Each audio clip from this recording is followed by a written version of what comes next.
Баклашкамен су ішкен еркек белсіз, бала ессіз қалуы мүмкін. Мамандар пластик құнының кесірінен жігіттердің бедеулікке ұшырайтынын айтты. Ал ол қыздар түрлі неврологиялық дертке шалдығып есте сақтау қабілетінен айырылады екен.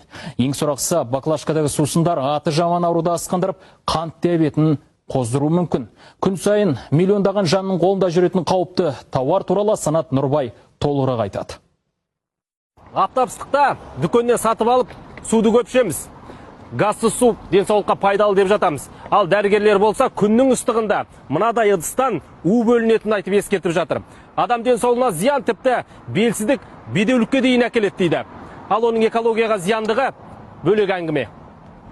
Тек қана су емес, оның құтының ішінде тәтті болатын болса, қант қосылған, газдалған сусын болатын болса, әртүрлі энергетик, ол бұл токсиннің әсерін одан да еселеп арттыра түседі. Балалар дәрігері Айдын Мырзаның жан айқайы бұл. Дерттің дені пластикалық бөтелкеден тарап жатқанын айтқандары алғашқыда сенбедік. 2 жастың біріне жетпей қант диабеті мен рак ауруларына шалдыққандар қатары көбейіп барады дейді. Балаларға әкелетін зияны ол әртүрлі неврологиялық ауруларды үдетіп жібереді.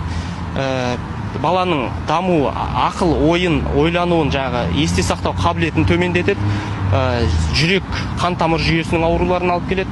Одан кейін эндокринологиялық гормондардың бөліну реттілігін бұзады. Келесі ең үлкен қаупі ол қант диабеті, рак сияқты ауруларға алып келеді. Ал эндокринолог маман қатерлісіктен бөлек келіншектердің бедеулігіне де әкеледі дейді. Машинада 20 градус, 25 градустан асып кеткен кезде ыстық су ысиды, сол кезде ішпеген дұрыс, өткені организмде улану пайда болады, ми қабілетін төмендейді, әйелдер көбінесе бедеулікке алып келеді. Шыны ыдыстағы сусындар қымбатырақ тұрады. Не істемек керек? Кәдімгідей пластикті көтерсеңіз, астарында сан тұрады 1-ден 7-ге дейін. 2-4 деген көрсетсе, ол организмге зиян емес деген.